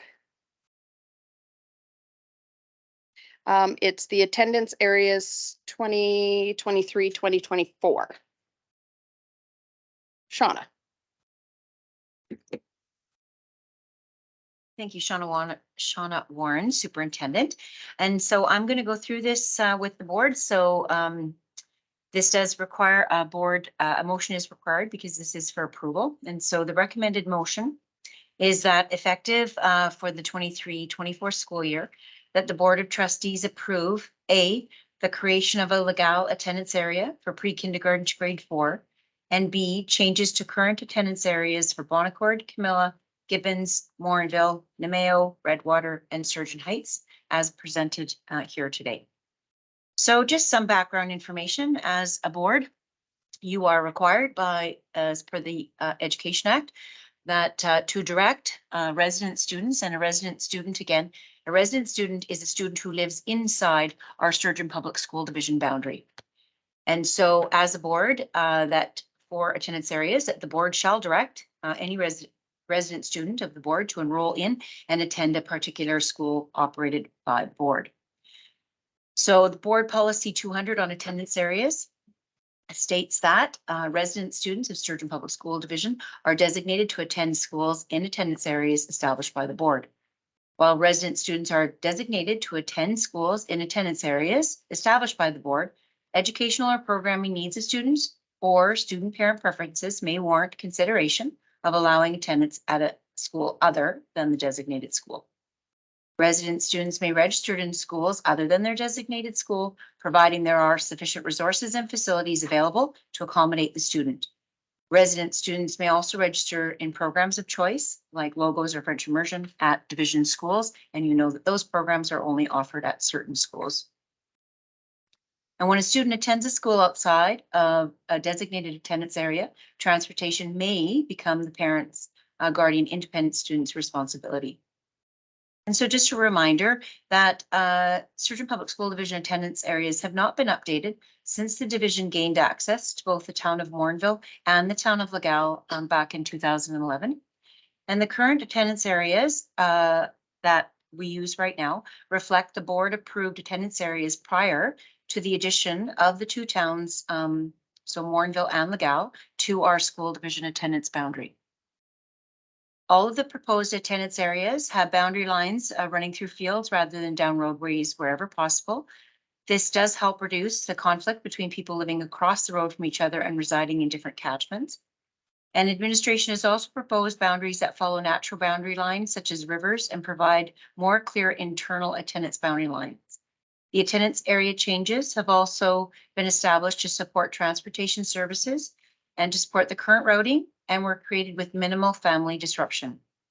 So in summary, if the board approves the proposed attendance area changes and the students remain at their current school location for the upcoming school year, the following would be what would happen. So for the new Legal attendance area, and again, this is for pre-K to grade 4 only, there would be 3 students who would change from designated school to school of choice to attend Bonaccord Community School.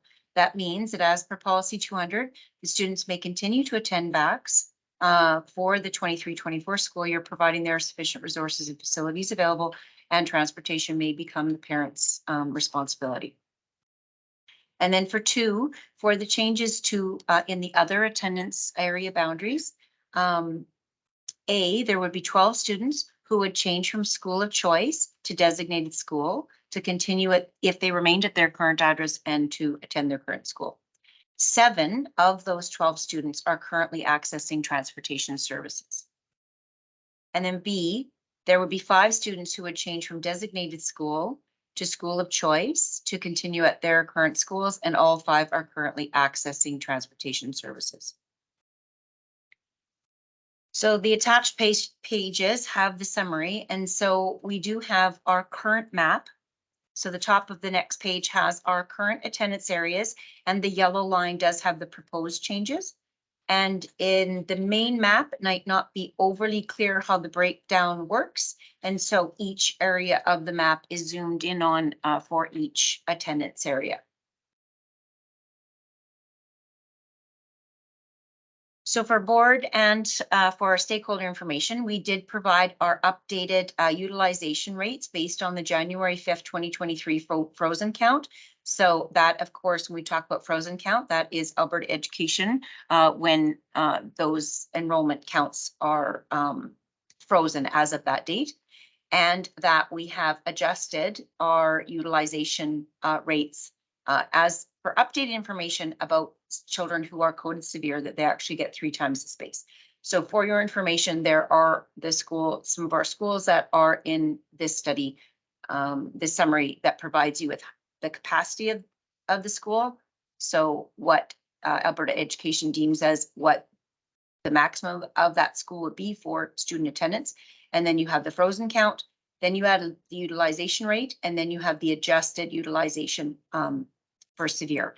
And just to remind the board that, so when you look at Sturgeon Heights, it does show that it's at 93% capacity. But as we know very clearly, and our Associate Superintendent of Corporate Services has outlined this before, that whenever we're looking at modulars or looking for changes in our building, we need to be at 100%. If we're not at 100%, then they're not even looking at us to say, well, you still have space. So that is just provided for background information. On the next page, which is on page 2 at the top, it goes over just our monthly enrollment reporting. So this is as of January 26th. So we do report our monthly enrollments to the government. And so this is our enrollments in the schools based on from January 26th that was reported. And also the grade configuration is included for your information. The capture rates, so again, this is using our software, Barriger data. The capture rates, and this is why I do have this in red, it is very important to note because the capture rates below for each school, they are based on the September 30th enrollment count. So our numbers that we submit to Alberta Ed the beginning of October after we've completed the September 30th count. So this is not based on the current enrollment as the table above, it is based on the September 30th. So just for information to remember that there is a 4x4 in place for the Bon Accord area. And currently that the town of Legal is in the Bon Accord attendance area. So there's the capture rates for BACs. You can see the percentage of the students that they are capturing living in the Bon Accord catchment. And there's a comparison over the 21-22 school year and the 22-23. And so a breakdown of the percentages into numbers is that there are 62 K-4 regular program students that are currently actually attending other schools, but they're not attending BACs. So you can see, and that's regular programming where they are attending at other schools. And again, as per the policy, that our students may choose to go to a school of choice that is not their school, as long as there's room and resources, the principal can accept them. So Lillian Schick is the next information that's provided for you. Same with the Cole-Morinville Public. And Four Winds is at the top of page 3. And those summaries are for regular program only, so it does not include French immersion. And Sturgeon Heights also.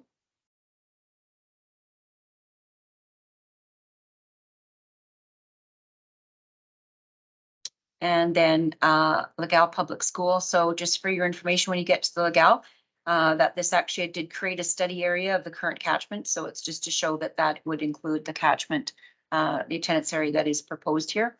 As for just the percentage of students that we are actually capturing that live inside that attendance area that we are actually capturing coming to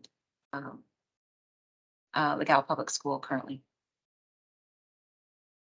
And based on Barriger data that there are 249 kindergarten to grade 4 age students living in that Legal Public School attendance area. That's the proposed one that live there now. And then you can see the breakdown of where the students are attending.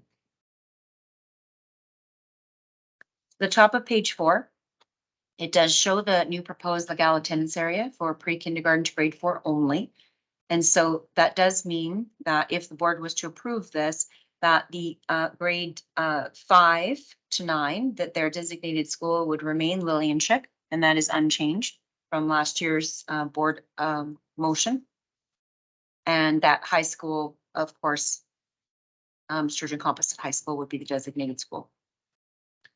So just a reminder that 1 year ago, so last year at the February 23rd public board meeting, that the board did approve that effective for this school year that the Bon Accord catchment boundary, the attendance area would be applied. And so that was just saying that resident students may register. And again, it just outlines what happened. And again, just a reminder that currently if there is room and resources at a Cole-Morinville Public and Four Winds, because transportation is available, that Town of Legal families may choose to attend the Morinville schools, but they are currently charged the choice rider transportation fee. And that does not apply to French immersion because that is a division program. And on page 5, there is a summary again where the new proposed legal attendance area students where they currently attend. So this is for the current school year right now where students are attending. And so you can see the breakdown by school. And that is for all programming. So you can see that you've got the totals at the bottom. So pre-K to grade 4, 22, grades 5 to 9, 26, and grades 10 to 12, 24. And then below that, just for French immersion, that we have 7 legal attendance area students attending Morinville schools for French immersion programming, 2 at École Morinville Public and 5 at Four Winds. And again, just a reminder, transportation has been on the forefront of the board's conversation and for administration. That transportation services for the upcoming school year for Legal Public School, it's still in the planning stages, and the administration is working to ensure that there will be transportation services for Legal Public School students, and that information will come forward as part of the 23-24 budget process. So moving on to our other changes, they are not big changes, but they are changes.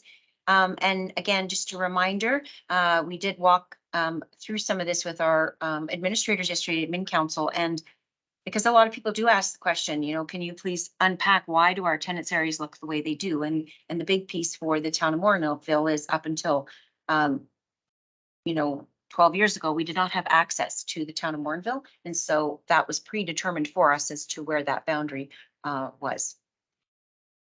So you can see for the male attendance area, the black lines there do show changes as to what the proposals are and where what the changes would look like. And so the first one is referring to the Nemeo attendance area, which is the blue. Even though you can see Sturgeon Heights is right there, and you can see the Morinville catchment and of course Camilla, but we are just speaking about the changes to the Nemeo attendance area. So the 2 proposed changes create 2 squared corners in both the northeast and the southwest sections of the Nemeo attendance area.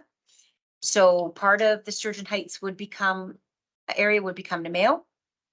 And there is a breakdown, and it also talks about there's 1 student in grade 1 at Sturgeon Heights that would become a school of choice rider to continue at Sturgeon Heights rather than a resident. And again, we're going to be changing the resident rider. That wording will be updated to make sure that it's designated school because resident refers to the whole division. And so they would be changing instead of a designated school rider to a school of choice. If this change was implemented, the current transportation route would become shorter. And the Sturgeon Composite High School bus would be picking the student up to attend at Nemeo instead with no routing changes.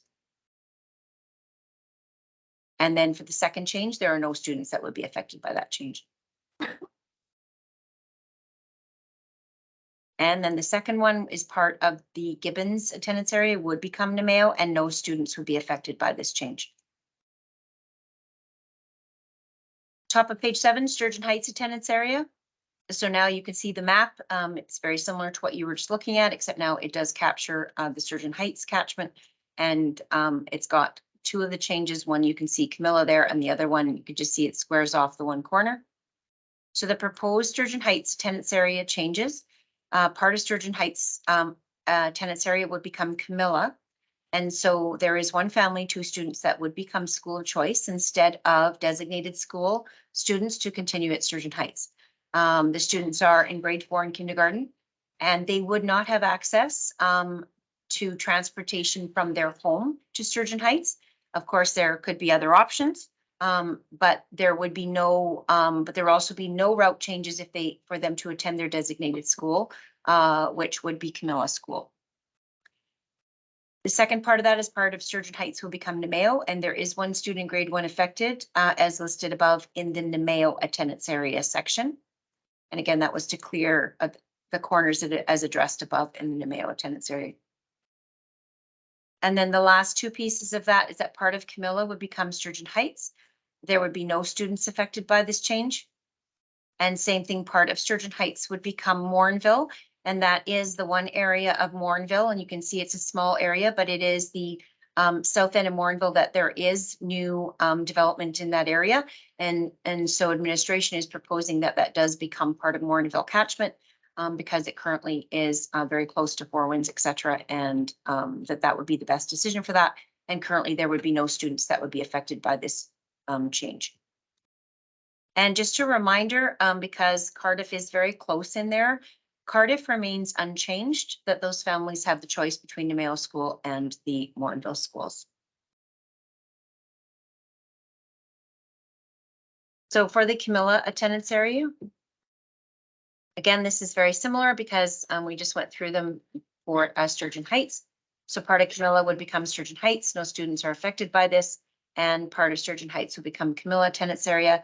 And the same thing, just to repeat, of the two students, that is one family that would be impacted as noted above. And then on page 10 is the Bonaccord attendance area. So this attendance area, of course, has big changes because if you with the proposed Legal attendance area, and then the other changes, one with Redwater attendance area and down with the Gibbons and the Mayo. So the proposed attendance area changes. So part of Bonaccord attendance area would become Redwater attendance area. Two students in pre-K and grade 1 would become designated school riders to continue at Oka Park rather than being school of choice. The next piece, part of Bonaccord attendance area would become Gibbons. There's no students affected by this change. And then for Redwater attendance area, the top of page 11, that part of Bonaccord would become Redwater. Two students would be affected and that they were noted above in the Bonaccord attendance area. And an additional two students would be affected, becoming Redwater students rather than Sturgeon Composite designated students. And these students would be in grade 10, will be in grade 10 and 12 next year. And of course, there is the option to be transported to Sturgeon Composite High School, but again, policy is still in place. Part of Redwater would become Gibbons and no students are affected by this change, and part of Gibbons would become Redwater. And there is one student in grade 8 who would change from school of choice to a designate school. And so that is a grade 8 student currently at Redwater School. So that is a change for the positive for that one to become actually moving to their designated school. And the Gibbons attendance area, same thing. It's very much reflected of what we just read through. Part of Redwater would become Gibbons, no students affected. Part of Gibbons become Redwater. There's our one student in grade 8 that I just spoke to. Part of Bonaccord will become Gibbons, no students affected, and part of Gibbons will become Nemeo, and no students are affected by this change.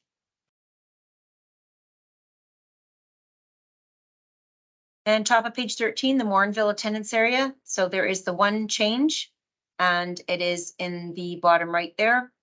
That part of Sturgeon Heights would become Morinville. No students currently are impacted by this change.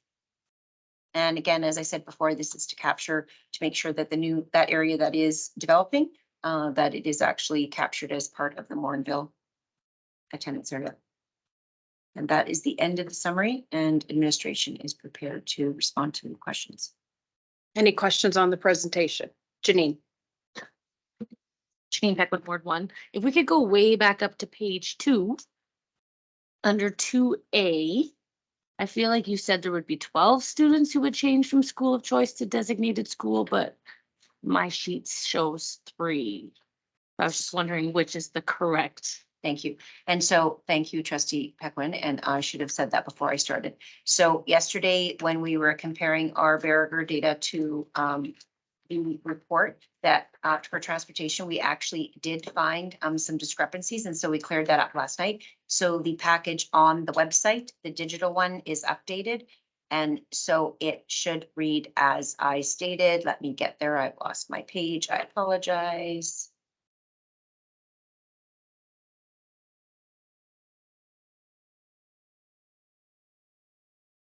Yeah, so on the memo, when it talks about the students that are impacted, it is 12 students. So the 12 students, and that we are currently transporting 7 of them.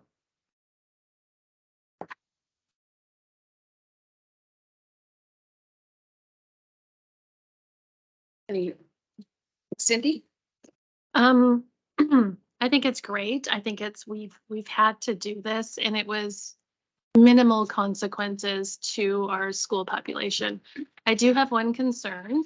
Our legal boundary, resident boundary, if we are not providing transportation next year, I don't want students that are attending Bon Accord or Mornville to be paying a choice rider fee then. That's my only concern. Liliana? Thank you, Trustee Briggs. We are in the process of finalizing the arrangements for transportation. We did enter this year into a collaborative agreement with Francophone Board, so we are transporting one student as demands arise and enrollment is rising for that area. We will either move to enhance the current transportation agreement we have with the Francophone Board, or if we have enough enrollment and interest, we will create one route of our own. Stacy? Stacy Bugle, Ward 5. I apologize for not catching this earlier and inquiring, but the enrollment count on page 1, for the adjusted utilization rate for severe needs, the EMPS actually went down in percentage. And I know we got really great kids there, but I don't think they take up less space. So I'm guessing that there's just some sort of a typo there.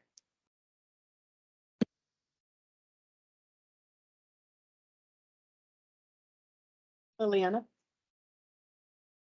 I would have to go look at that number again. I apologize for the discrepancy.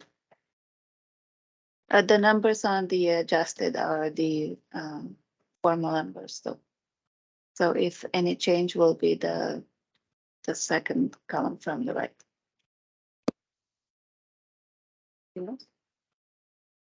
I have a question. Because I don't want to assume. The communities with the schools in Gibbons and Redwater aren't reflected on this because counts weren't affected?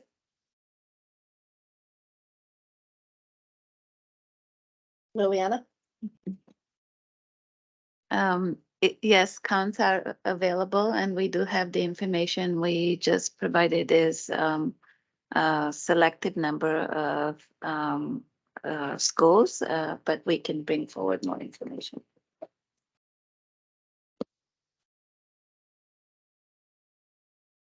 So can I get a motion? Oh, you have a question? Sorry, Janine. I don't really know what I'm asking, so. If this goes through, do we have a communications plans with those families that are affected? Because I don't necessarily want them to register for their school and be like, oh, surprise! So like, just make sure we have those contingency plans in effect for these kids that are affected. Shauna?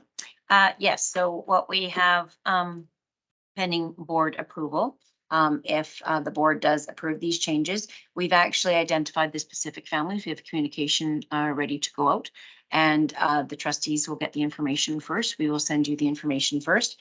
And when it goes out to families, it will walk through more specifically and it will be personalized. So I've asked between Amy and communications, we're actually personalizing it so they unpack a few things too to help them understand. And we will also be CCing the principal, so that the principal of the school actually knows the change. The second piece is that our principals will be provided the list of students.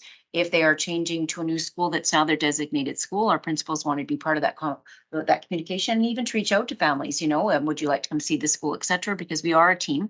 And to also just to help parents understand. So we have a general message. It's going to go out division wide. to all families with general information as summary. And then we have very targeted information going out because as you can see, some family are currently transported and others are not. So we have individualized messaging going out to those families impacted that is ready to go, that we hope to get out late this afternoon.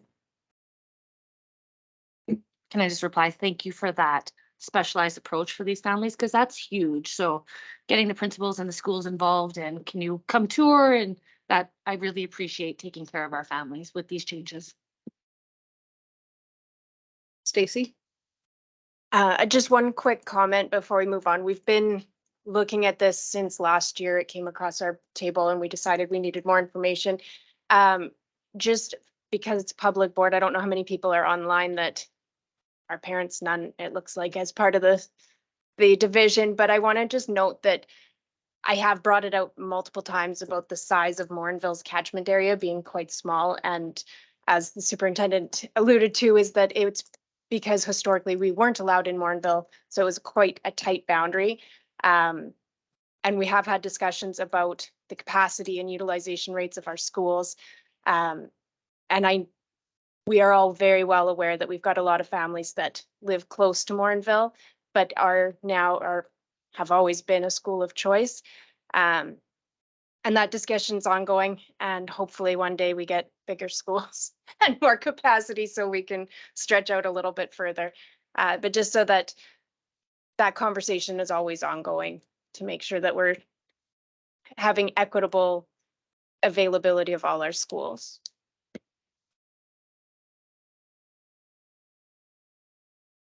Cindy? Is it time to motion?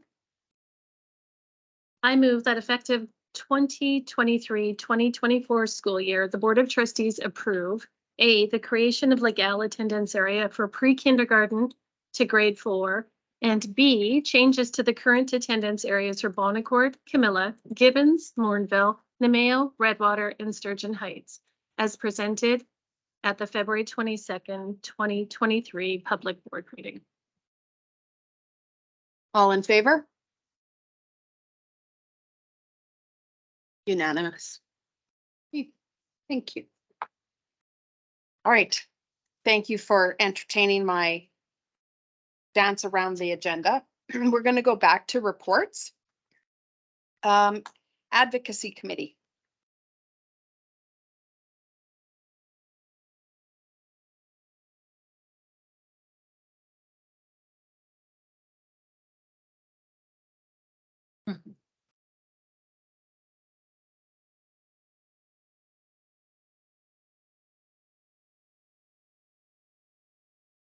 I noticed that there wasn't one in the package, so. Okay, Advocacy Committee, we haven't met since our last meeting, but we do have a very exciting Student Advisory Committee meeting coming up next Monday. And then we've got a meeting following this one this afternoon. So we'll have lots to report on in March. Thank you. 8.4 Audit, Finance and Human Resources Committee. Trish. Trish Murray, always at 44. Nothing to report. We have a meeting later today also. Okay, thank you. Building and Maintenance Committee. Cindy. We haven't met since our last meeting, but we are meeting this afternoon after this meeting. So I will have something to report next public board.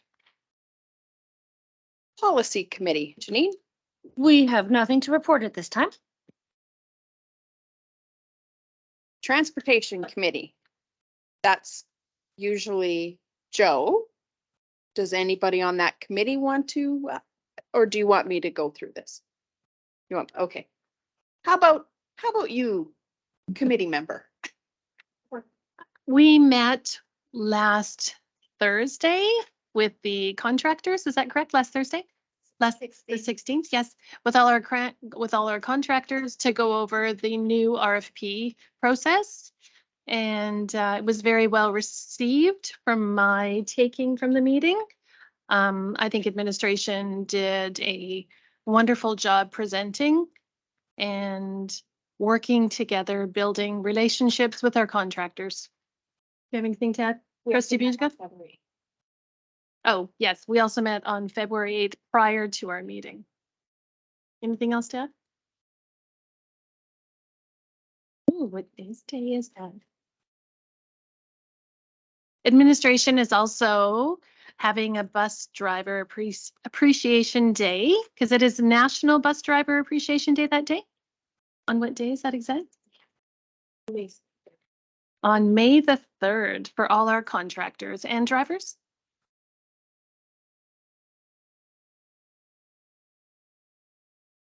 Thank you.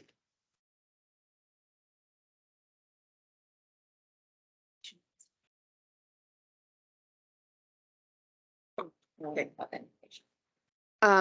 The Teacher Board Advisory Committee.